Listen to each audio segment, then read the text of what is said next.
오늘 첫 번째 강의는 격동 국제질서 한반도 평화라는 주제로 사단법인 다른 100년의 이래경 이사장님을 모셨습니다. 이래경 이사장은 다른 100년을 통해서 대한민국과 세계의 나아갈 길에 관한 비전과 전략을 세우는 정세가 있습니다. 자, 이래경 선생님 소개합니다. 박수.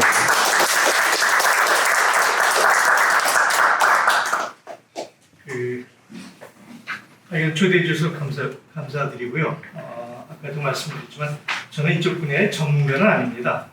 다만 살아온 과정에서의 그 경험과 판단을 키워드 중심으로 같이 여러분하고 공유하는 시간을 갖겠습니다. 우선 첫 번째 문제의식은 해방 이후로 따지면 70여 년, 되게 보면 100여 년간 우리가 미국이라는 강대국의 단일 체제 속에서 분단 상황 속에서 70여 년을 살아왔죠. 근데 최근에 와서는 이 미국의 단극 체제가 여러 가지 요인 때문에 흔들리기 시작하면서 예전부터도 있었지만 다자주의라는 것이 미국의 단극 체제 밑에 수면 아래에 있었는데 다자주의가 이제 수면 위로 떠오르는 그런 이제 국제 질서가 형성이 되는데 거기에 플러스 소위 신흥 대국이라고 해서 중국이 굴게하는 그래서 굉장히 복잡한 상황으로 전개가 되고 있죠. 이런 그 미국의 단극 체제와 다자주의 혹은 중국의 굴기라는 이 복잡한 상황 속에서 지금 분단 상황에 있는 우리가 과연 어느 쪽으로 가는 것이 옳은지 또 그런 상황에 어떻게 대응하는 것이 가능한지에 대한 고민을 하는 시간을 갖겠습니다.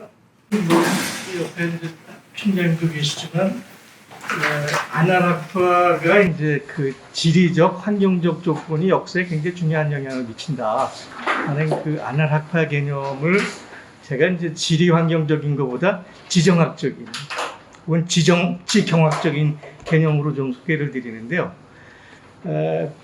사실 구조가 있고 구조 밑에 국면이 있고 국면 밑에 계기적 사건 혹은 행위자라는 그 이제 중요한 삼중 구조를 아나락파가 얘기를 하는데 그걸 지정학적으로 한번 얘기를 해보는 겁니다.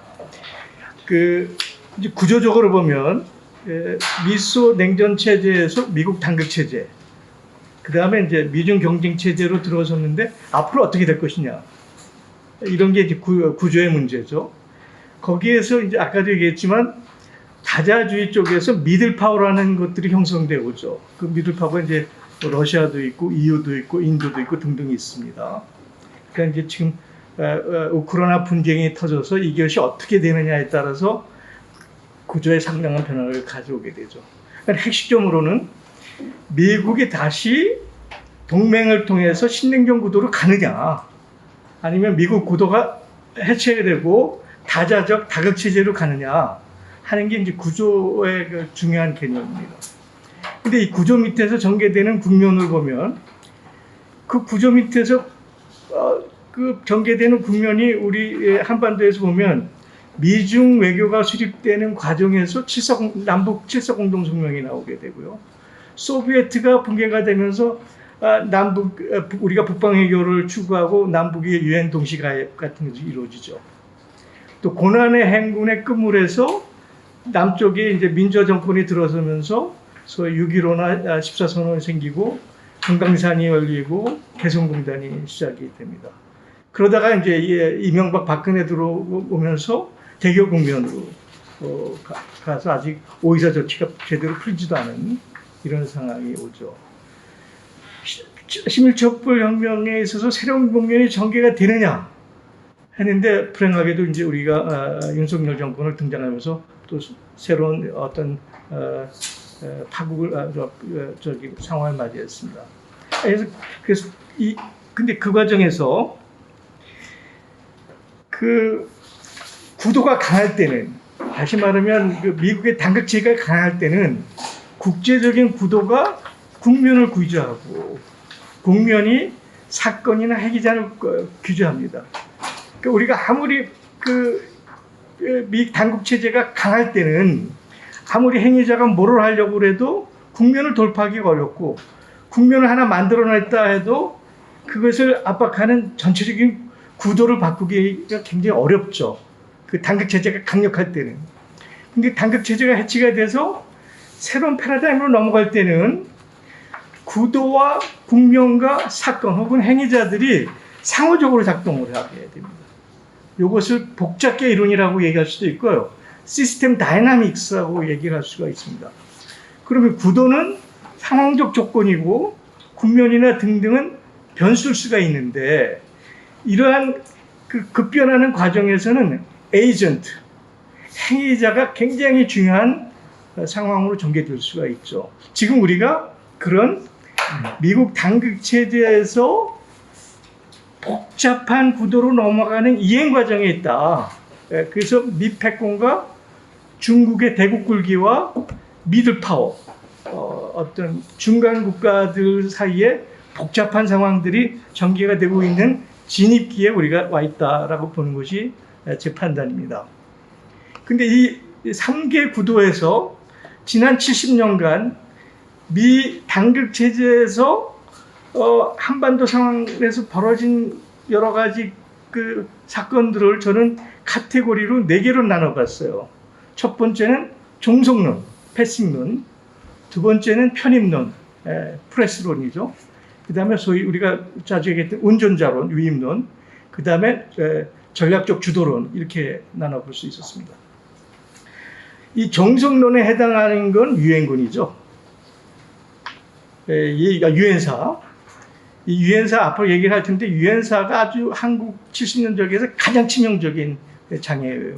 한계 요인입니다.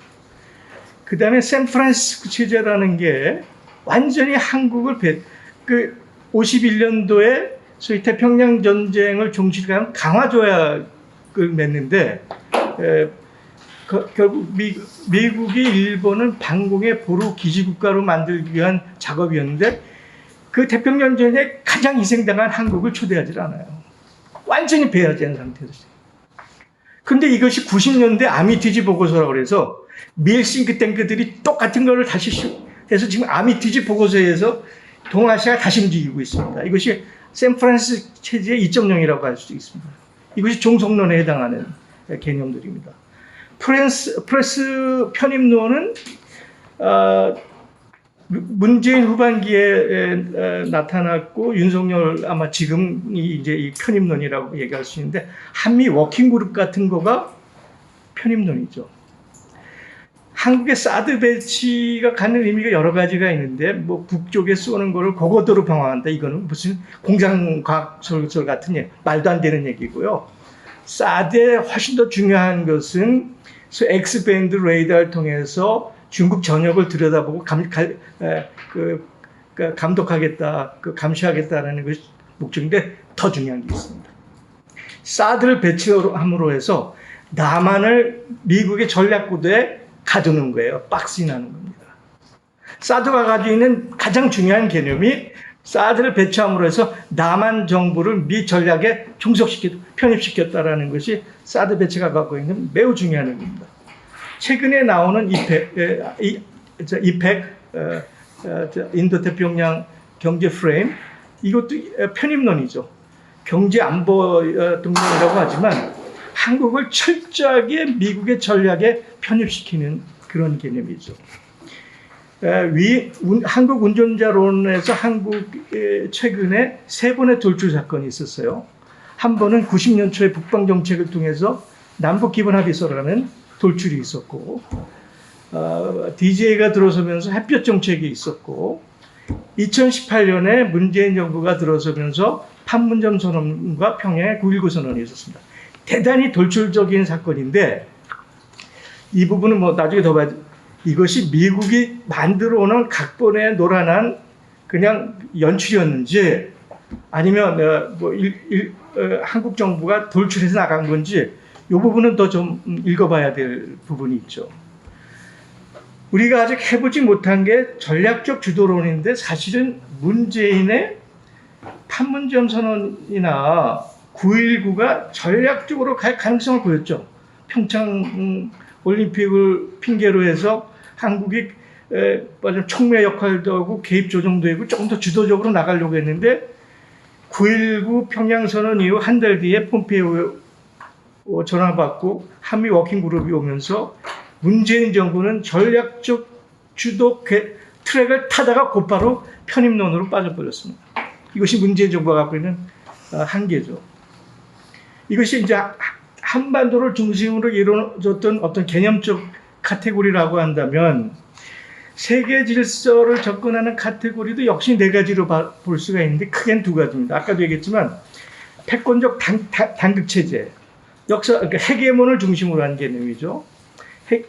역사적으로 보면 서방의 팍스 로마 나라, 현재 팍스 아메리카나, 중국 역사에서는 진제국, 청제국, 원제국 이런 것들이 이제 단극 체제, 패권에 의한 무력에 의한 그 반대 개념은 다자주의죠.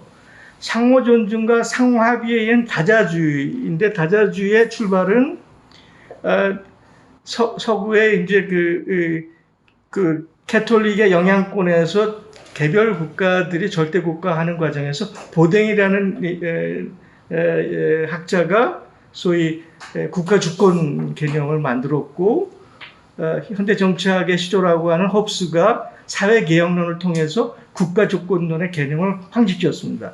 이 국가 주권론에 의해서 웨스트팔렌이라는 그 주권 국가에 대한 국제 합의적 개념이 도입이 됐고 그런 국가 간에는 국제법과 국제국에서 움직인다. 그런 개념이죠. 이걸 조금 더 나가면 이제 칸트의 영구평화론이 있는데 우리가 잘못 알고 있는 게 칸트의 영구평화론이 세계정부론이 아닙니다. 칸트의 영구평화론은 정확히는 지속가능평화론이라고 해석해야 되고 그거는 주권 국가들 간의 상호 합의와 합의된 내용에 대한 이행 과정에 대한 평화론이죠. 세계정부론이 아닙니다. 그래서 하여간 다자주의 핵심점은 웨스트팔렌 조약이고 유엔 총회가 그렇고 유네스코가 그렇고 WTO도 그렇고 반동의 비동맹 원칙 이런 것들이 다자주의로 분리가 됩니다. 근데 단극 체제가 아주 강구할 때는 뭐 미국 혼자 로마 혼자 할 수 있지만 그 자체가 벅찰 때 등장하는 게 동맹 체제예요. 자기의 약점을 보완하기 위해서 말하자면 자기 주위에 배치를 하는 거죠. 이 동맹 체제가 이제 나토 대서양 조약이 있고 동아시아는 이제 미일 안보 조약이 이제 태평양 쪽 이런 것이 이제 동맹인데 최근에 와서 미국이 힘이 빠지니까 이 동맹 체제에 대해서 다양한 구성을 해요. 다층적인 다양한 구성을 하면서 뭐 어우쿠스라든지 쿼드라든지 G7은 사실은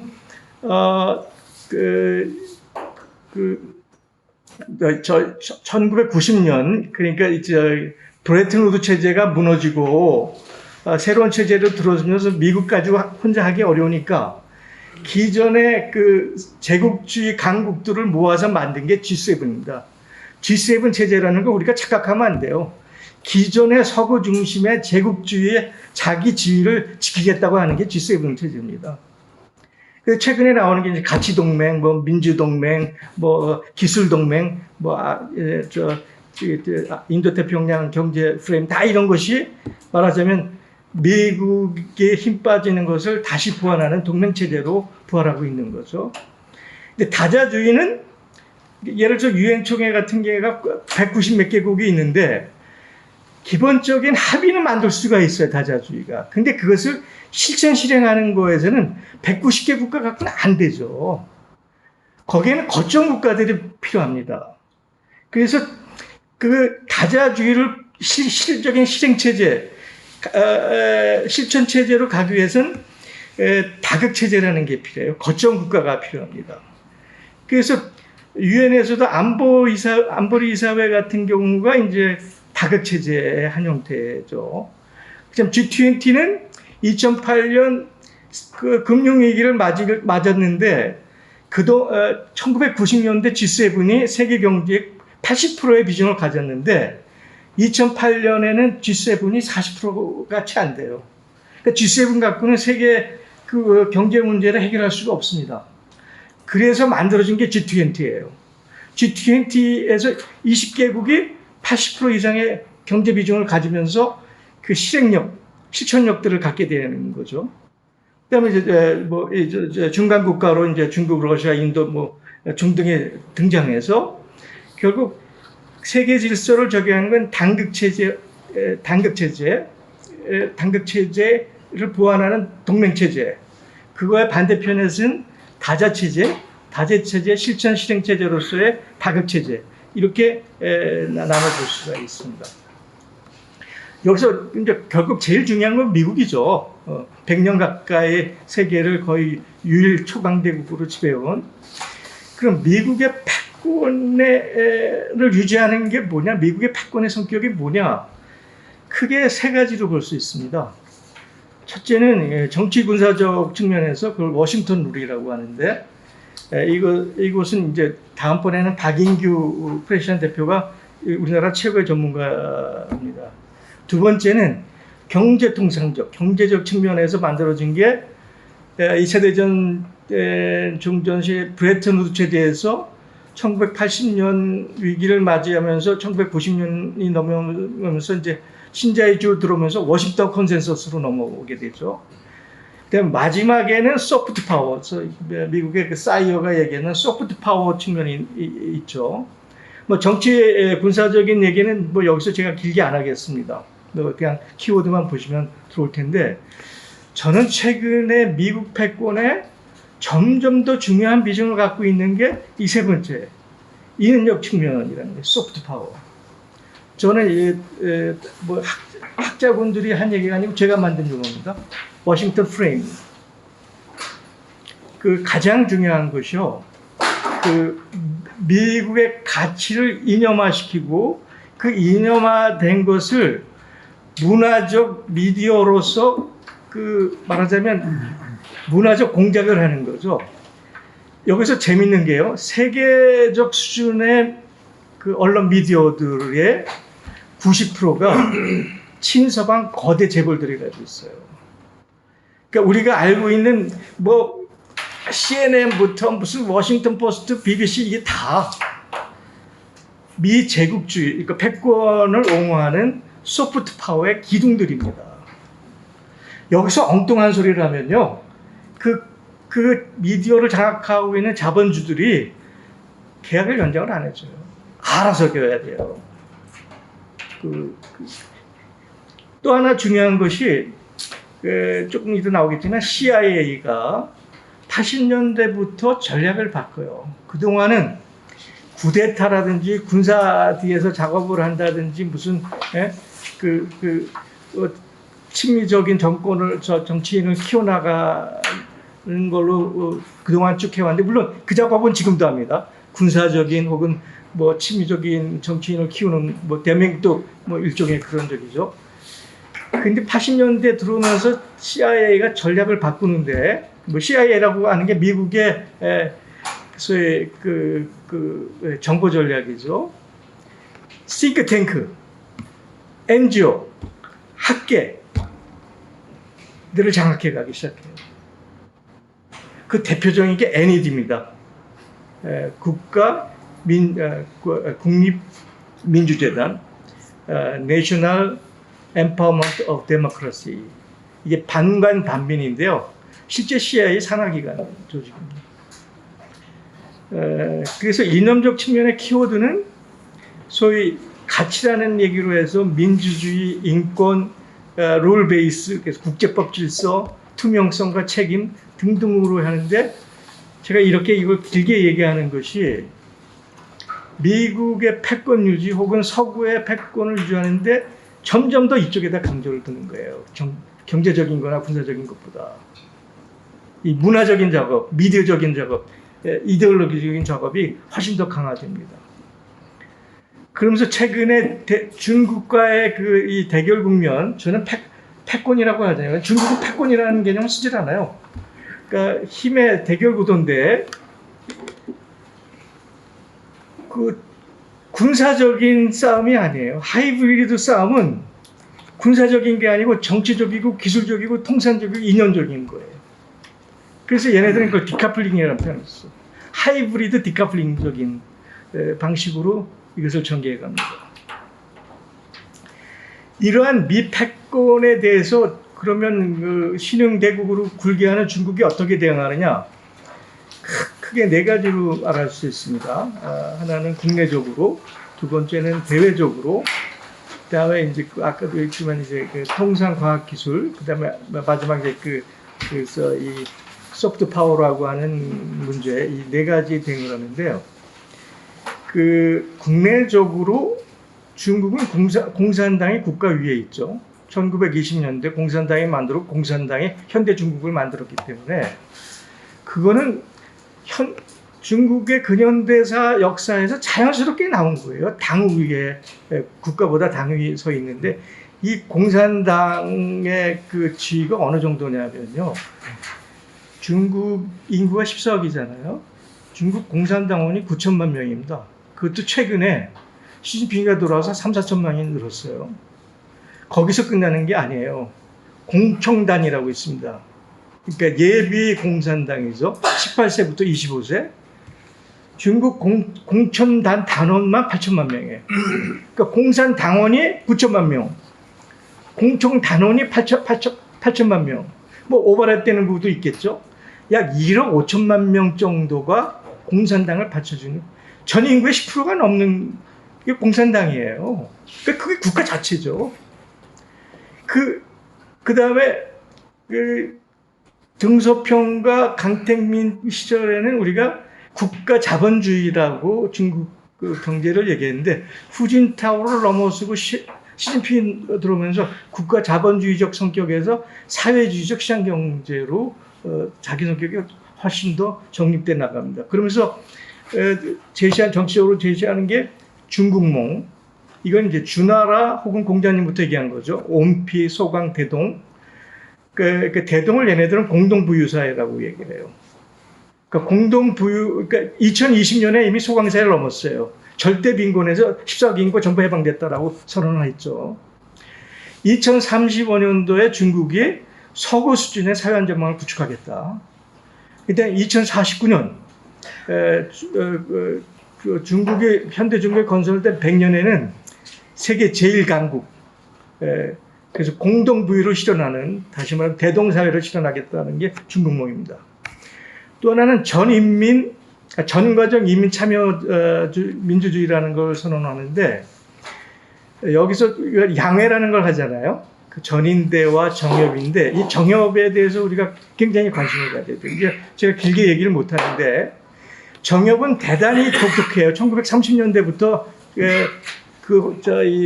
일제와 항일 투쟁 과정의 혼란 과정 속에서 생겼는데, 사실은 정협을 직업 비례제에서 온 거거든요. 이 현대 중국이 탄생하는데 이 직업 비례 대표제회 정협이 결정적인 역할을 하고 현대 중국이 건설된 몇 년 뒤에는 이제 전인대로 넘어갔는데 최근에 다시 정협이 엄청난 하이라이트를 받으면서 중국 정치의 중심으로 씁니다. 그래서 최근에 나오는 얘기는 시진핑 다음에 2인자가 리커창이냐 왕양이냐. 왕양이 이제 그 정협의 주석이거든요. 예를 들어서 이런 거예요. 올해도 양회를 했는데 14억 인구 중에 10억 인구가 참여를 해서 인민 대표를 뽑아요. 200만을 뽑습니다. 향단위에서. 그럼 200만이 여러 단계를 거쳐서 중앙의 양회로 가는 전인대와 정협 대표자가 5천 명이 되는데 10억 인구가 참여해서 서너 단계를 거쳐서 압축해서 5천 명이 양회에 참석하는 거예요. 이 참여와 토론 결정과 수교 과정은 세계 어느 나라 민주주의보다 발달했습니다. 중국이. 그래서 정협이 양회에 들어와서 2,000개 정도의 현안을 던져요. 이것이 우리 사회가 가지고 있는 문제고 해결 과제다. 그럼 정협이 던진 2,000개 과제를 법률적인 거는 이민법원이, 또 법이 제정이 필요한 거는 전인대가, 아니면 행정적인 거는 국무원이 1년 동안 해서 1년 뒤에 정협한테 보고를 합니다. 그러니까 이 일당 독재라고 하지만 인민 참여를 통해서 위민적 정치를 하는 이 중국의 과정에 대해서 우리가 무시하면 안 돼요. 그 다음에 공산당 당대에도 그렇고 양에도 그렇고 끊임없이 나오는 5개 키워드 중에 하나가 법치예요. 법치. 중국이 그냥 하는 법이 없습니다. 홍콩 문제도 해결하는데 전인대를 통해서 법제화를 해서 법을 통해서 하지 임의적으로 하는 게 없어요. 시진핑도 중국 해방인민군의 주석이잖아요. 항상 강조하는 게 중국 인민해방군한테 법에 근거해서 행동해라. 법치를 강조합니다. 너무 얘기가 길어졌네요. 대외적으로는 중국은 1950년대 이래 자기네들이 선언한 걸 한 번도 어긴 적이 없습니다. 주내 평화오원칙이 있죠. 주내와 등소평이 같이 했던 평화오원칙이 뭔지는 또 얘기를 안 하겠고, 그 다음에 60년대 소위 인도의 네로하고 주내하고 같이 했던 반동회의에서의 비동맹 3개 원칙을 얘기하죠. 그러니까 비개입, 비동맹, 비침략. 이게 중국의 대외 정치의 바이블인 거죠. 또 여기서 70년대 이제 유엔에 가입을 하면서 주내가 밀어서 이제 등소평이 뉴욕 유엔 총회에 가서 처음으로 연설을 하는데, 등소평이 그때 굉장히 유명한 연설을 해요. 중국은 제3국가에 속하고 중국은 제3국가를 위해서 싸운다. 중국이 제3국가로. 그리고 일관되게 중국이 주장하는 게 멀티레터럴리즘이에요. 다자주의 원칙, 웨스트팔레르 원칙, 유엔 헌장의 원칙을 준수한다라는 게 중국의 대외 정책에 변하지 않는 프린시플입니다. 우리 대사님이 계시니까 나중에 좀 얘기하실 겁니다. 통상과학에서 미국이 이제 말하자면 디카플링해서 하이브리드 전쟁을 한 거죠. 이것에 대응하는 게 2개의 축이 있는데 한 개는 쌍계순환입니다. 듀얼 서큘레이션. 첫 번째는 내수를 확장합니다. 내수 확장은 후진타오 때부터 신노동법으로 해가지고 후진타오 5년 동안에 노동자의 임금이 2배, 3배씩 돼요. 그 내수 확장에 엄청난 역할을 합니다. 그런데 중국 이제 내수의 규모를 얘기하면 미국은 GDP의 75%가 내수 시장이에요. 유럽의 평균이 70%입니다. 한국이 어느 정도일 것 같아요? 49%가 안 돼요.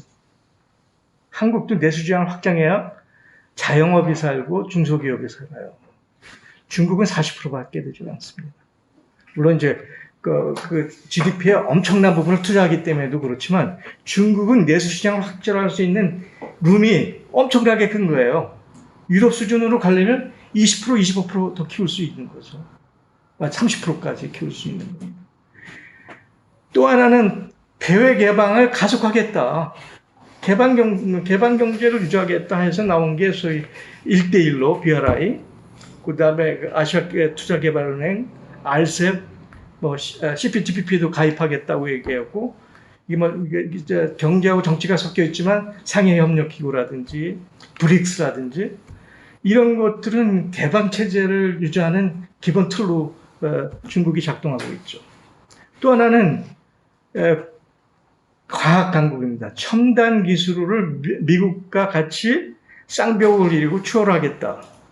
그리고 첨단 기술을 자급을 추구하고 일부 첨단 기술에서는 미국을 추월하겠다. 일부 추월하고 있는 게 있죠. 5G, 6G에서 미국을 추월하고 있고, 양자 컴퓨터에서 미국을 추월하고 있고, AI에서 추월하고 있고, 산업용 로봇에서 추월하고 있습니다. 우주항공산업에서도 지금 중국은 어마어마하게 급성장하고 있어요. 지금 중국 사회 분위기가 1960년대 케네디 아폴로 계획하고 똑같습니다. 내년도면 중국이 우주에다 올리는 인공위성이 미국을 초래해요. 지금 중국이 우주항공에 그 투자하는 그 열기와 붐은 어마무지합니다. 이것이 이제 그 중국이 미국을 대응하는 적이고요. 미국이 러시아와 중국을 수정주의라고 얘기하고 소위 뭐라 그래 이 전체주의적인 강압국가라고 얘기합니다. 여기서 수정주의라는 얘기가 재밌어요. 수정주의라는 개념은 뭐냐면 미국이 룰세터잖아요. 그 아까 워싱턴 룰의 룰세터예요. 자기가 만들어놓은 룰을 바꾸려고 그러는 놈이다. 리비전하려고 하는 거다. 미국이 만든 룰은 이게 보편적인 룰인데 니네들이 왜 바꾸려고 하느냐. 이게 수정주의라는 얘기예요. 근데 누가 미국이 만든 룰을 누가 동의했죠? 실제로 유엔에서 만든 룰을 제일 많이 우기는 나라가 미국이에요. 제 디테일한 얘기는 안 하겠습니다. 그래서 중국이 최근에는 국제 질서, 인권에 대해서 미국을 역경곡하기 시작합니다. 그러니까 미국이 얘기하는 인권이라는 것은 존 스튜어트 밀이 얘기하는 소극적 자유, 개인적 자유, 이기적 자유, 그 소유적 개념의 자유잖아요. 근데 중국이 얘기하는 인권의 개념은 순위는 틀려요. 중국의 인권에서 가장 중요한 건 생명입니다. 생명권입니다. 두 번째는 인민발전권이에요. 생활권이에요. 그 다음에 개인적 자유입니다. 그러니까 중국은 우리가 갖고 있는 인권 개념이 너희들보다 우수하다라는 거예요. 거기서 최근에 그 미국 인민대학에 갑자기 조지 거기 이제 연구소가 있는데 이 금융회사가 파이낸싱을 해서 조금 더 생각이 날 겁니다. 거기서 발표를 했는데 그 연구소 펠로우의 반이 비중국인이에요. 서방 사회에서 활동한 저명한 학자, 언론인, 금융인들이 그 펠로우로 구성되어 있는데 이 사람들이 미국 민주주의를 비판하는 10개 항목의 발표를 해요. 그러니까 딱 하나만 예를 들게요. 총기 사건. 미국의 1년의 총기 사건으로 4만 명이 죽습니다. 4만 명 중에 2만 명은 자살이고 2만 명은 난사에서 죽는 거예요. 이게 민주주의냐? 이게 인권이라는 게 중국의 반론이죠.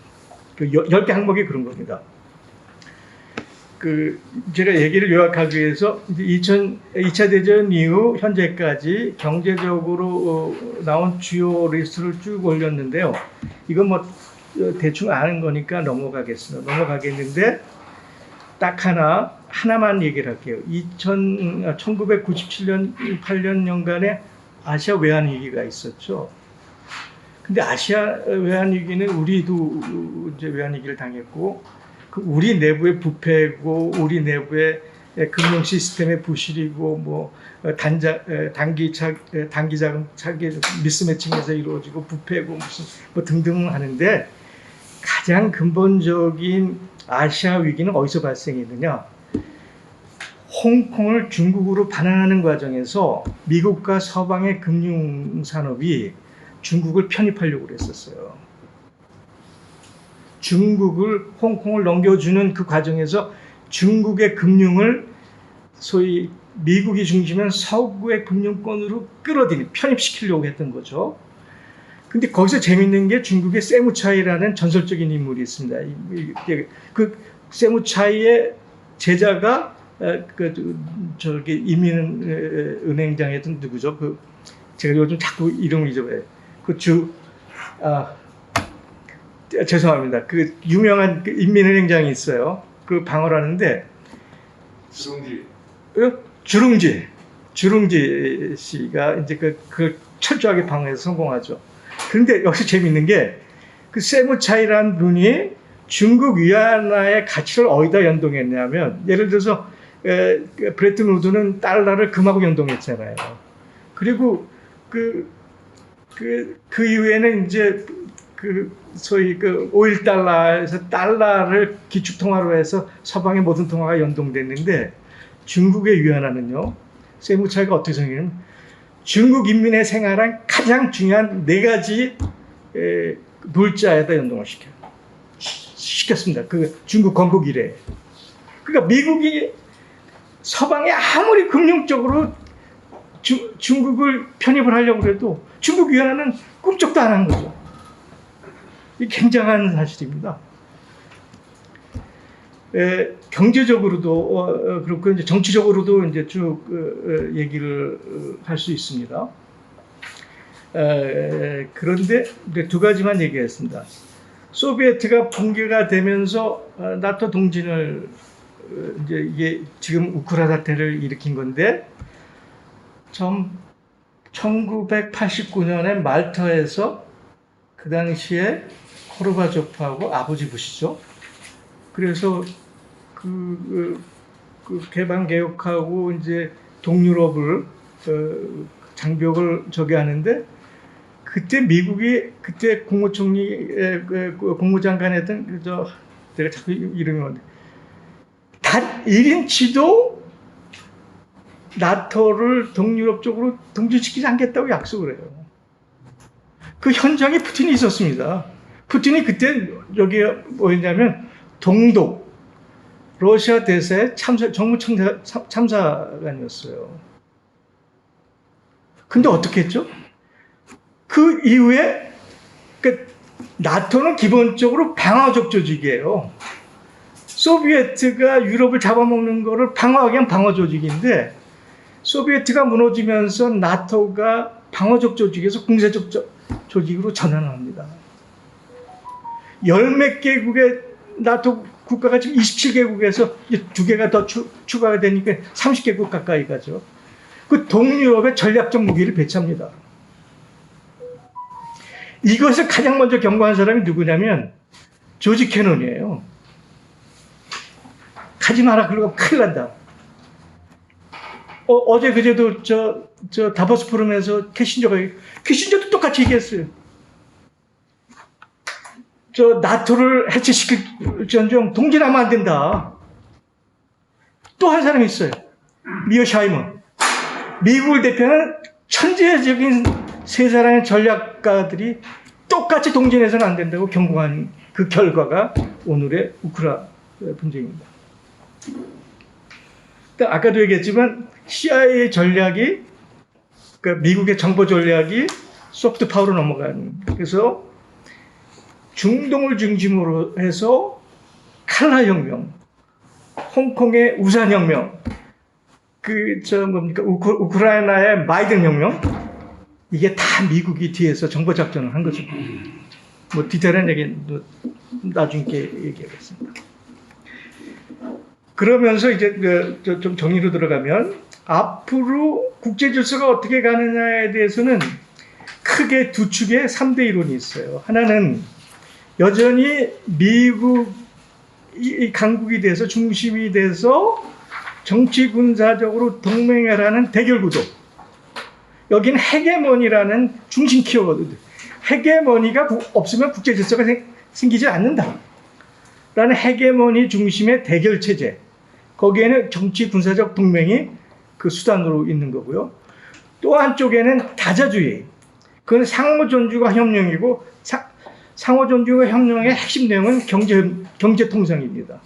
그래서 평화 체제. 하나는 대결 체제와 평화 체제라는 두 축을 놓고 세 가지 이론이 있습니다. 하나는 헤게몬 스테빌리티 시어리. 미국이 흔들리는 미국의 이 단극 중심 체제를 동맹을 강화해서 다시 미국 중심 체제로 신냉전 체제로 다시 재집한다. 이게 그 SAT라고 합니다. 또 하나는 헤게몬 트랜스퍼 티오리. 미국이 망하면 미국을 대체하는 또 하나 초강대국 패권 국가가 나와서 그 패권으로 세계를 지배하는데 만약에 중국이 지배한다 그러면 중국이 그 수정주의, 그 사회주의적 강압체제로 전 세계를 지배한다는 거예요. 이것이 미국의 그 국제관계학을 하는 사람들 머릿속에 그냥 박혀 있어. 이 사람들은 헤게몬을 빼지 않고는 사고를 할 수가 없어요. 국제 질서는 헤게몬에서 움직인다. 미국이 망하면 미국을 대체하는 사회주의 국가가 사회주의 국가로 헤게몬으로 세계를 지배한다. 그러니까 거기에서 전력적으로 이것을 방어하고 싸워야 된다는 개념이죠. 근데 중국이나 뭐 인도도 그렇고 인도네시아도 아세안도 그렇고 제3세계 77개 연합국은 무슨 소리야? 다자주의가 있는데 뉴트럴, 멀티라리즘, 상호 협력, 상호 존중에 다자주의가 있잖아. 왜 다자주의를 무시를 하는 거야? 이 세계의 축이 지금 앞으로 국제 질서를 움직이는 중요한 세계의 이론으로 작동을 하게 됩니다. 여기 이제 나오는 얘기가 투키디데스 함정. 이 투키디데스 함정은 뭐 하버드 무슨 앨리슨인가요? 아는 친구가 있는데 이거는 정치학적으로 국제관계학적으로 인정되지 않는 이론입니다. 그리고 저는 이게 엉터리라고 생각해요. 또 하나는 미국 민주당의 DSA 그룹, 민주사회 그룹과 미국 시민사회 진보 그룹이 얘기하는 거가 미합중국의 보통국가론. 미합중국의 보통국가론은 쉽게 얘기하면 이거예요. 지금 미국이 국방비만 한 8천억 불을 쓰는데 실제 미국의 방위를 위해서 쓰는 게 1조 2천억 불입니다. 왜 쓸데없는 돈을 쓰냐? 해외 미군 기지를 다 철수해서 미국 본국 방어 체제로 가면 2, 3천억 불이면 충분하다. 나머지는 인프라 구축, 교육, 아는 데 투자하자. 그리고 외국의 문제는 스스로 해결하게 하고 그거 개입할 때는 유엔이라든 다자적 국제기구의 합의에서만 요청하면 개입을 해라. 이게 그 미합중국의 보통국가론입니다. 여기서 조금 더 나가면 미중 관계를 이 대결 구도로 가지 마라. 코피티션이라고 그래요. 코퍼레이션 앤 컴피티션. 협력할 건 협력하고 경쟁할 건 경쟁하는 코피티션. 경쟁도 선의의 경쟁이죠. 누가 잘하나의 경쟁이다. 너를 죽이자 하는 경쟁이 아니고 컴피티션으로 가자. 선의 경쟁으로 해. 그래서 인류의 공용에 기여하자. 그래서 근데 이게 제프리 sak스 같은 사람도 얘기하고 미국 하버드 대학 총장을 했던 그 미국 금융이론 경제이론의 근데 자꾸 이름을 잊어버립니다. 아주 신자유주의 보수 이론가인데 그 양반 얘기를 해요. 이제 그런 입장에서 보면 이제 그 중간 국가로서 이제 유럽 연합이 이제 드골서부터 시작해서 최근에는 마크론이나 이제 메르켈이 얘기했던 전략적 독자성 얘기가 있는데 이제 우크라 때문에 이게 확 들어갔죠. 이게 상당 기간 좀 얘기가 어렵게 됐는데 그러니까 유럽의 전략적 독자성의 핵심은 두 가지입니다. 유럽권 창설과 유럽의 독자적인 금융통화권을 강화한다. 유럽 채권을 강화한다 하는 겁니다. 그 다음에 중국과 러시아가 어떻게 전략적으로 연대하느냐도 국제 질서에 큰 영향을 갖게 되고요. 그거 이제 미들 파워. 이게 시드니 대학의 국제관계 이론을 강하게 얘기한 건데 중간 국가도 역할을 할 수 있다. 그게 한국도 이제 강력한 중간 국가로 부상을 한 겁니다. 어떤 의미에서 한국이 일본보다 더 중요한 중간 국가가 됐죠. 그러니까 인도, 한국, 일본, 터키, 이란, 인도네시아, 브라질, 77개 국가연합 이런 것들이 중간 국가로 역할을 한다. 근데 유엔을 개혁하자라는 얘기가 많이 나오는데 유엔 개혁을 가장 방해하는 게 미국이에요. 미국이 유엔을 개혁할까봐 유엔에 미국이 줘야 되는 채무 분담금을 안 줘서 지금 유엔이 채무에 빠져갖고 아무 일도 못하는 상황에 빠져 있어. 근데 10억 불도 넘는 돈을 미국이 채무 분담을 이행을 안 해요. 그 우리 말 안 들으면 채무 분담금을 이행을 안 하겠다는 거예요, 미국이. 그 유엔 조직 개혁론이 활발하게 이루어지는데 미국이 딱 맞고 하지 마. 못하고 있는 상황이죠. 이제 우리 마지막 얘기 5분 동안 끝내겠습니다. 한반도 평화 체제, 한반도 평화 문제를 두 개 축에서 볼 수 있죠.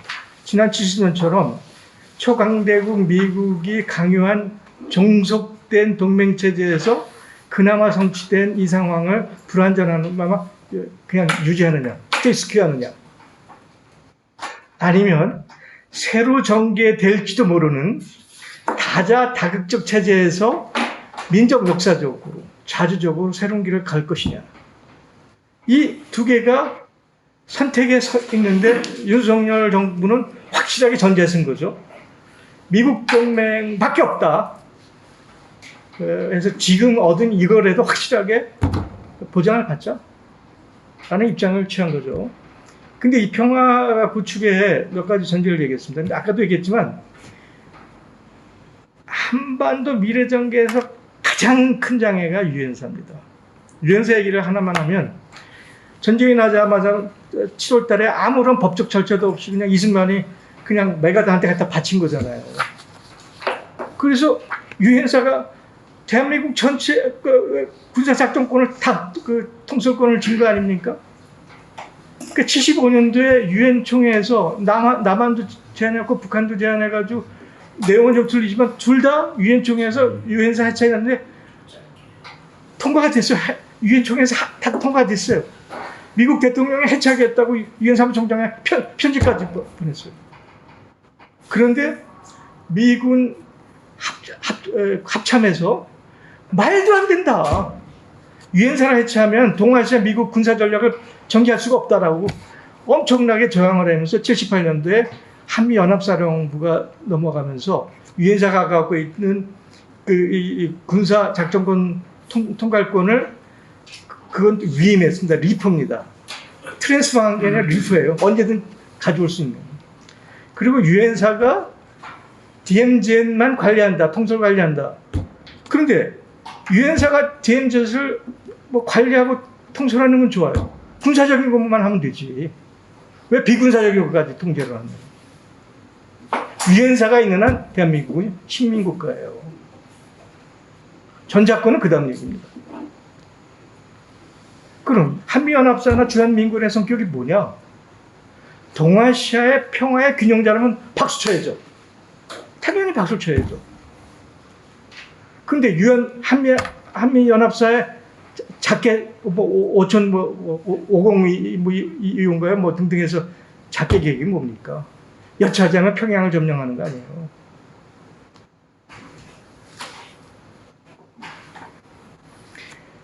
미군이 동아시아의 평화 균형자로 있다 그러면 지금 보병이 있을 필요가 없습니다. 평택에 3만 명이 왜 필요해요? 보병 7사단이 왜 필요합니까? 전략군 공군 5천 명만 있으면 돼요. 이제 핵무장하고 비핵화 얘기만 조금 더 하겠습니다. 비핵화 해야죠. 비핵화는 4단계로 이루어질 수 있습니다. 동결, 그다음에 역진, 최소 핵무력, 그다음에 완전 비핵화. 4단계로 거쳐서 비핵화가 이루어지는데 하노이 회담에서도 얘기했지만 동결을 하려면 북한이 동결을 하려면 그러니까 비핵화를 하려면 북한을 영구적으로 안전을 보장하는 안전장치가 있어야 되잖아요. 그거 안 하고 북한이 멍청한 바보입니까? 북한은 자기 살자고 핵을 개발했는데 북한에 대해서 안전을 보장이 아니라 평화를 보장 안 해주는데 북한이 어떻게 비핵화를 하겠어요?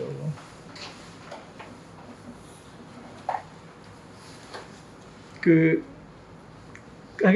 제가 7가지 리스트를 만들었습니다. 이제 마지막 정으로 갔는데 지난 70년 동안 미국이 북한하고 남쪽에 무지하게 많은 약속을 했는데 단 한 번도 지킨 적이 없어요. 53년의 휴전협정은 잠정적인 협정입니다. 그건 54년 제네바에서 종전과 평화를 하기 위한 잠정적인 합의였는데 54년에 제네바에서 한 달 만에 미군이 철수해요. 안 한다. 94년에 우리가 AF라고 그러죠. General Agreement Frame이라고 그래서 지네바 또 북핵 합의했잖아요. 그래서 이렇게 하고 북쪽에 경수로도 줘주고 뭐 중유도 공급해주고 이행했습니까? 미국 연방의회가 공화당이 다수당이라는 핑계로 그 리젝트를 오면서 하나도 이행 안 했죠. 그 뒤에 육자회담, 중국이 주도해서 육자회담에서 합의까지 했잖아요. 근데 그 다음날 뭐 했죠? 마코 델타 아시아 델타 뱅코 델타 그 위조 지폐 사건 터뜨려서 북한의 해외 자산을 다 동결시켜 버리고, 아니 어저께 육자 합의 그렇게 3년 동안 공을 들여서 해놓고 그 다음날 깼어요. 요 얘기는 좀 왜 깼을까? 학자들은 그런 얘기 안 해요. 왜 깼을까? 미국이 왜 델타 뱅크 아시아 사건을 터뜨려서 육자회담의 내용을 그렇게 그냥 형해화시켰을까? 육자회담을 주도한 것이 중국입니다. 육자회담으로 해서 남북 간의 북미 간의 평화가 들었으면 동아시아 평화의 주도권이 중국한테 가기 때문에 이게 미국입니다. 그래서 한반도의 평화가 오기 위해서는 그런 선언, 사인, 합의 갖고는 안 돼요. 그걸 강제할 수 있는 법적, 국제법의 유효성이 있는 법적 강제, 안전장치가 없이는 한반도나 동아시아의 평화가 올 수가 없습니다. 그것에 대한 아이디어들을 제가 쭉 썼습니다. 썼는데, 뭐, 최근에 이제 송영길 씨가 무슨 유엔의 아시아 대표부를 뭐 서울에 두자. 그걸 왜 서울에 둬요? 평양에 둬요? 개성에 두는 게 낫지. 둘려면 개성에 둬야죠. 우리 박한식 교수님 얘기했잖아요.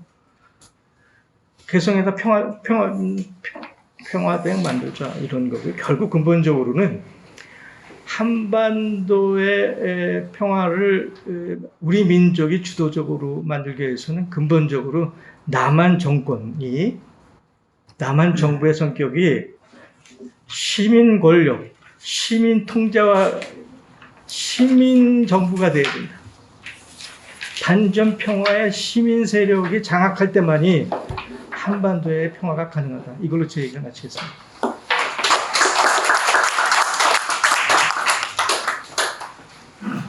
예, 정말 수준 높은 좋은 강의였습니다. 참 저는 아까 인사를 못 드렸는데 저는 동양 몽룡선생 기념사업회 부이사장을 맡고 있는 이두엽입니다. 인사드리겠습니다. 질문으로 들어가겠습니다. 시간이 여유가 없어서 한두만 짧게 질문을 받고 내용을 마무리하기로 하겠습니다.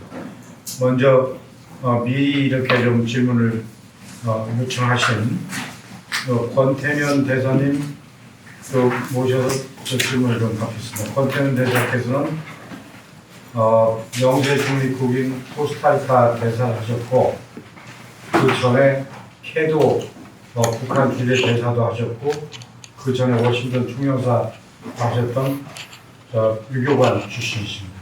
자, 권태면 대사님.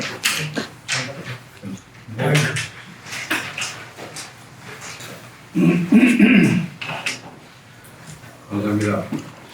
강사님이 하여튼 국제 질서 그리고 우리 한반도 상황에 대해서 이렇게 정말 짧은 시간에 전체적인 큰 그림을 너무 잘 설명해 주셔서 이렇게 감사드립니다. 제 질문의 요지는 이러한 이제 상황에 대한 이제 인식을 바꾸기 위한 우리 언론 그리고 교육계 그리고 이제 NGO들 시민단체들의 상황은 어떻고 역할은 무엇일 것인지에 대해서 여쭤보고자 합니다. 이제 강사님께서 말씀하셨던 것처럼 이게 70년간 계속되어 온 이 머저리티의 이 인식을 바꾼다는 거 보통 일이 아니게 어려운 일인데 그것을 위해서는 저는 말씀드린 그런 여러 분야들의 이제 앞으로의 노력이 필요하다고 생각되고요. 뭐 최근에 이제 우크라이나 사태로 아지도 못했던 나라의 상황이 끼어 있는 국가들에 주는 특히 우리 한반도에 주는 함의가 무엇인가 이런 관심과 논란들 아주 많습니다만 제 개인적으로는 우리 한반도 상황은 어느 나라의 상황도 우리한테 대입할 수 없는 특수한 우리만의 이제 상황이라고 생각이 됩니다. 물론 약간 참고할 건 있겠습니다만, 근데 이제 지금 북한 문제에 대해서 많은 사안들이 여하튼 연중 계속 이렇게 나오고 있습니다만, 제 생각에는 이제 그 북한은 우리에게 무엇이고, 북한을 어떻게 해야 될 것인지, 그게 관건인데, 예를 들어서 북한이 어떤 위장을 병을 앓는 이제 환자라고 하면 이 많은 이제 핵 문제가 대두해서 그 다음에 경제적 문제, 인도적인 지원 문제 이런 것들이 여러 가지의 이제 외형적인 이제 처방이라고 저는 이제 생각이 되거든요. 근데 근본 원인은 이제 암인데 예컨대 그래서 그 핵심 원인은 외람된 소견으로는 분단 부자라고 저는 생각이 됩니다. 근데 이제 그래가지고 이런 무슨 위장약을 주든지 소화제를 주든지 식중독약을 주든지 하는 것들이 아까 말씀드린 핵 문제, 무슨 경제제재, 당근채찍 등등인데 지난 30년 동안 해결이 안 되어 왔고 그런 접근은 앞으로 10년, 20년 동안도 저는 거의 변함없이 똑같을 거라고 예상이 됩니다. 근본적으로 무죄를 바꾸지 않는 한. 그래서 이제 그러한 상황 인식, 무엇이 문제인 건지 이것을 70년간 쌓여온 것인데 5천만 이제 인구 중에 다수가 이것을 이해할 수 있도록 하는 역할이 저는 이제 강사님께서 말씀하셨듯이 언론 프레임도 말씀하셨습니다만 우리 언론 또는 이제 장기 길게 볼 때 우리 교육계 많은 우리 선생님들과 학생들 그리고 시민단체들의 여기 시민 권력도 지적하셨습니다만 그것이 역할이라고 생각되는데 그런 분야들의 역할에 대해서는 어떻게 생각하시는지 묻고 싶습니다. 감사합니다. 그러면 이렇게 하죠. 질문 하나를 더 받고 합해서 답변을 해주시면 어떻겠습니까? 그렇게 하겠습니다. 우리 내부에서 어떠한 노력을 통해서 어떻게 그 난국을 타개할 것이냐 이런 질문이셨습니다. 질문 한 분만 좀 더 받겠습니다. 네, 나오셔서 여기 질문. 예, 여기서 말씀드리는데, 그 정치가 또 바뀌어야 된다, 사회가 바뀌어야 된다, 이게 서로 얽혀 있는 말 같은데요.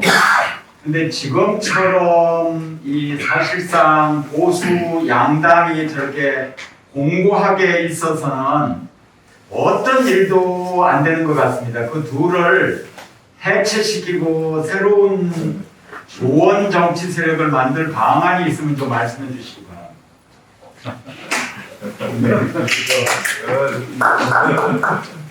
대단한 담론을 파도를 던지셨습니다. 자, 두 개를 묶어서 이내경 의사당님 말씀 듣도록 하겠습니다. 제가 얘기했지만 김준영 씨라고 다시 보는 한미관계사가 창결했는데 거기 가스라이팅이라는 표현을 썼죠. 그러니까 상대방이 계속 주입하는 거에 수동적으로 받아들이면서 거짓말을 해도 그걸 진실로 받아들이는 70년 동안 미국의 모습이 우리한테 그려진 게 가스라이팅적이죠. 우리가 미국을 제3자 지각에서 72비를 가지고 우리 관점에서 평가를 할 수 있는 저희가 없었습니다. 미국을 보는 관점이. 그런데 미국은 북한에 대해서 소위 악마라고 하죠. 칼 슈미트라는 정치학자가 만드시 대결 구조에서는 적을 악마화를 시켜야 되거든요. 북한을 철저하게 악마시켰습니다. 쟤는 도저히 신뢰할 수 없는 놈. 불량 국가. 국가도 아니야. 그 다음에 악마야. 악의 축이야. 그러니까 북한에 대해서는 요만큼도 보상해주면 안 돼. 이것이 미국이 70년간 북한을 대한 대원칙입니다. 그것을 깬 유일한 인물이 트럼프죠. 국가로 대접을 해서 만나주는. 그런데 그 70년 동안 아까도 말씀해 주셨듯이 교육계, 언론, 무슨 뭐 싱크탱크, NGO, 뭐 우리나라 전 지역이 가스라이팅에 의해서 뭐 90% 알게 모르게 그냥 오로지 미국만이 우리의 구원자야. 큰 형님이야, 닦고야. 라는 것이 고정돼 왔죠. 그러니까, 그래서 그 닦고 밑에서 뭐 천년 만년 잘 살아간다 그러면 또 그것도 방법이에요. 근데 지금 그 상황이 위기에 왔죠. 미국의 성격이 2008년 금융위기를 통해서 그러니까 미국의 성격이 여러 번 바뀝니다. 2차 대전이 끝난 다음에는 세계 평화 질서를 만드는데 혁혁한 역할을 했죠. 그런데 그것이 베트남 전쟁, 그 다음에 그 브레튼 우드가 깨지면서 그 성격이 흐트러지고 2008년 금융위기부터는 미국의 자국 이익을 위해서 다른 나라를 끊임없이 압박하고 수탈하는 강도 국가 비슷하게 변해가요. 금융적으로도 그렇고, 산업적으로도 그렇고, 군사적으로도 그렇고. 그러면 우리가 우리 딱 거라고 믿었는데 하는 미국이 2차 대전 그때 당시 브레튼 우드 체제를 만들 그때 미국이었으면 갈 수도 있어요. 근데 미국이 변하고 있잖아요. 그럼 우리도 변해야죠. 우리도 우리 실리대로 봐야죠. 우리 판단대로 가야죠. 그게 제 주장인데, 미국 CIA가, 미국 CIA가 아니고요. 이제, 미국 국가정보국이라고 있죠. 그 밑에 CIA를 포함해서 열 몇 개 조직이 있어요. 미국의 정보체제가 열 몇 개 CIA를 포함해서 있는데, 여기 쓰는 이 공식적인 예산이 얼마인지 알아요? 우리나라 이런 국방예산하고 비슷해요. 40조예요. 그 돈을 가지고 끊임없이 소프트 파워를 전 세계에 퍼뜨립니다. 그러니까 한국의 이 친구 중요한 인물에는 끊임없이 미국으로 들어가서 가스라이팅적인 세뇌 교육을 시키는 거죠. 미디어도 그렇고요. 하고 있습니다. 근데 다행히 우리나라 미디어는 철저하게 미국의 와싱턴 프레임에 철저한 하수인입니다. 우리나라 미디어는. 다행히 최근에 시민 언론들이, 독자적인 언론들이 나오면서 많이 깨지고 있는 게 다행이고요. 여기서 조금 더 나가면 신자유주의가 단순히 양극화, 부의 편중, 버블 이것뿐만이 아니에요. 우리의 전통적 사상, 전통적 인간형이 철저하게 단자적이고 탐욕적이고 이기적인 정글에 살아남기 위한 말하자면 늑대로 답변하는 거예요, 우리들이. 부동산 투기가 왜 일어나는 거예요? 그런 신자유주의형으로 우리 모두가 변절되어 간 거예요. 미국형으로. 저는 여기서 한국적 사상을 되찾고, 홍익인가부터 최근에 왜 도올 김영우 선생님이 동학대전, 동경대전 엄청나게 열광을 했잖아요. 세계 어느 나라보다도 위대한 사상이 우리가 다시 돌아가야 돼요.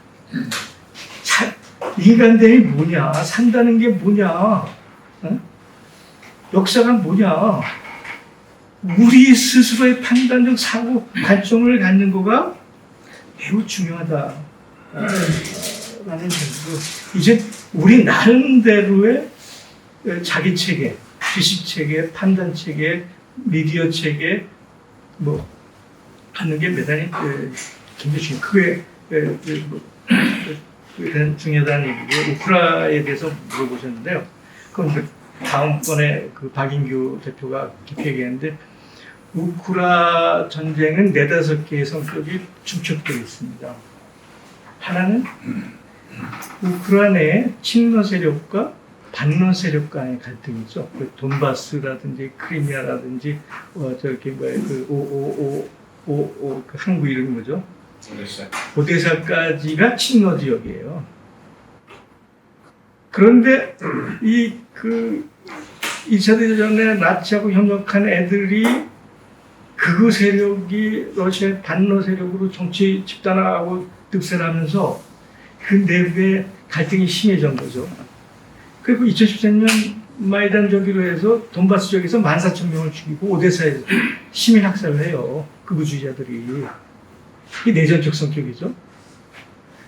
러시아 입장에서는 사실 우크라이나 우리 역사 일부인데 그래서 이제 개입하면서 이게 푸틴과 젤렌스키의 싸움이 된 거죠.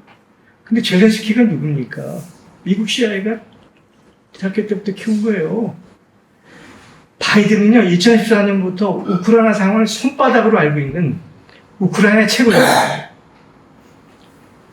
지금 우크라이나 전쟁의 우크라이나 군의 작전 지시는 미국 정부가 내리고 있어요. 정확히 대리전이에요. 이게 세 번째 성격이죠. 네 번째는 뭐 독일 얘기가 좀 나오지만 범슬라브주의 혹은 유라시아주의와 서구 우월주의와의 싸움이죠. 거기에는 캐톨릭이 있고 러시아 정교가 있어요. 그러면서 이게 300년의 싸움이라는 얘기도 나와요. 더 나가면 이게 문명의 충돌이라는 개념으로 해서 뭐 그 서구와 비서구권으로 연결을 하면 허팅턴의 문명 충돌론까지 가는 이 5개의 성격이 복잡하게 얽혀 있기 때문에 함부로 대한민국을 갖다부터 언급할 수 있는 성격이 아닙니다. 우리는 우리 실리대로 판단해야죠. 냉정하게. 여태까지 보면은 서방 언론을 보면 당연히 러시아는 완패해서 우크라이나가 완승하는 것도 있잖아요. 며칠 전에 바뀌었잖아요. 지금 우크라이나가 완패하는 걸로 돼 있어요. 최소한 이 돈바스 지역이든 이 친러 지역은 95% 장악했잖아요. 러시아가. 다 여태까지 속인 거예요. 아까 그 미국의 미디어들이 다 속인 겁니다. 북한에 대해서는 제가 아는 바가 없어요. 그런데 저는 북한 문제에 대해서는 역대 DJ 대통령이 가장 옳다고 봐요. 햇볕 정책이. 임동원이라는 그 걸출한 전략가 책사도 개입했지만 북한을 변화시키려면 미국처럼 저렇게 하면 어떻게 변해요? 당장 죽이겠다는데 변할 수가 없습니다. 더 경화되고 강화되고 세습체제만 해야죠. 북한을 변화시키려면 햇볕을 채줘야죠. 스스로 변할 수 있는 환경과 조건을 줘야 되는 거 아닌가요? 그게 임동원 씨하고 DJ의 기본 철학이 맞죠. 그래서 북한의 평화 체제를 보장하고 안전을 보장하고 북한을 그 공정 공영의 번영의 기회를 할 수 있는 국제적 여건과 환경을 만들어줘야 북한이 변하지. 저렇게 제재하고 조지면 북한이 변하겠습니까? 그래도 망한다고? 절대로 안 망합니다. 그 다음에 이제 정치 얘기를 했었죠. 저는 며칠 전에 제가 뭐 민주당을 굉장히 옹호하고 했는데 똑같은 심정입니다. 민주당 갖고 대한민국 정치를 변화시킬 수는 없다. 민주당을 활용할 수 있고 민주당을 넘어설 수 있고 민주당을 장기 말로는 쓸 수 있을지 몰라도 민주당 중심적 정치 상황 전개는 불가하다. 근데 그 판단은 무슨 얘기냐면 대한민국의 정치적 개혁, 정치적 변화는 대단히 중장기적 전략을 필요로 합니다. 그때 선거 전략 갖고는 안 된다. 거기에는 이제 3가지가 필요합니다. 하나는 양당 체제의 승자 독식의 현재 선거 제도를 바꿔야죠. 연동 비례형으로 바꿔야죠. 정책정당으로 바꿔야죠. 두 번째는 시민입법제를 도입해야 됩니다. 국민입법제. 국회만 입법권을 독점하는 시대를 지나서 시민들이 발언하고 법안을 거부하고 필요하면 국민투표를 요구하는 시민입법제를 도입하고 시민입법제 투쟁이 대단히 중요한 상황이었고요. 마지막으로는 중국의 정엽이 하듯이 수기민주주의. 일상적으로 시민들이 자기 단위 지자체, 광역, 중앙 모든 영역에서 일상적으로 참여하고 토론하고 결정을 모니터링하는 수기적 민주주의가 쟁취되어야 된다. 저는 이 세 가지 키워드가 한국 정치개혁의 중요한 키워드라고 생각합니다.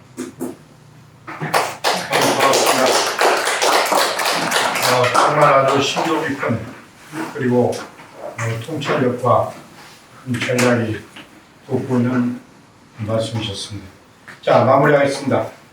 이 농양평화대학은 저 하늘나라에서 이 한반도를 지켜보시는 농양 선생님을 생각하면서 한반도 평화와 민족을 알기를 성찰하는 그런 분들을 모아서 새로운 하나 어떤 그 동력을 이 나라에 확보하기 위해서 만들어졌습니다. 매월 마지막 주 금요일 날 이 자리에서 이루어지는 농양평화대학에 함께 해주시고 이걸 자라는 미래 세대들과 함께 할 수 있는 큰 하나 어떤 이 힘을 원천으로 만들기 위해서 함께 합쳐주시기 바랍니다. 이저 학장님 말씀 듣고 이제 마무리. 아무래도 이제 크로스 멘트를 짤막하게 이제 하시는 게 드리는 게 뭐 여러가지 좋을 것 같아요. 오늘 이래경 선생님께서 정말 전반적인 맥락을 다 다뤄주셨기 때문에 어떻게 이제 요약을 하기도 좀 쉽지 않습니다. 크게 세 가지입니다. 첫째는 이제 세계의 구도를 쭉 얘기를 해주셨는데 거기에 제일 많은 시간을 그러니까 요약을 하자면 이게 단일 헤게모니 안정 체제가 있고 두 번째 이 헤게모니 전환이 있고 세 번째 이게 상호적 다극 체제 이 세 가지 체제에 관해서 역사적인 맥락을 굉장히 제일 많은 시간을 들여서 말씀을 해줬는데 물론 우리들한테 이제 바람직한 것은 상호적 다극 체제겠죠. 이 부분이 이제 있습니다. 두 번째는 앞에 걸 뭐 어쩔 수 없는 거죠. 두 번째 일행에서는 말씀을 해주는데 나는 이게 상당히 중요하고 혹시 다음 기회에 박인규 이사장님이 또 언급을 해주실지는 모르겠는데 지금 이제 이 소프트 파워 프레임이라는 거죠. 이 점을 많이 말씀을 해주는데 그 소프트 파워 프레임에서 중요한 역할을 하는 게 미디어하고 그 다음에 엘리트들의 문화적 가치입니다. 그러니까 우리나라를 움직이는 엘리트들이 미국이 고급이다 이렇게 중국은 아직도 옛날 중국 생각한다.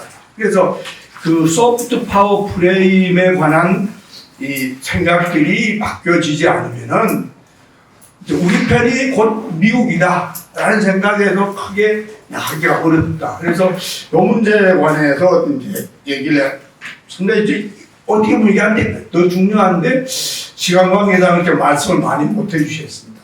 마지막으로는 이제 북한의 비핵화와 국내의 제도계획에 관한 국내 문제를 얘기를 해주셨습니다. 그래서 이 문제도 참 그렇죠. 그래서 아마 우리가 이제 원래 6개 강의를 했는데 이제 남은 강의는 이제 소프트 파워 프레임 국제 관계에서도 이 문제와 북한 관계 문제가 있고 또 국내에서 홍양 선생의 자주 평화, 중도 통합 이 정신을 가치 문화에서 더 나아가 실질적인 참여적 수기민주주의라는 걸로 진전을 볼 수 있는 그러한 이제 우리 평화제라 강의에서 얘기가 좀 앞으로 많이 나오기를 기대합니다. 어쨌든 이민년 첫 강의에서 박래경 선생님이 정말 첫 강의 주자를 우리가 잘 모셨다고 생각합니다. 전반적인 그 맥락을 다 짚어주셔가지고 우리 앞으로 남은 5 강의의 그 흐름을 오늘 제시해 주셨다 이렇게 생각합니다. 감사합니다.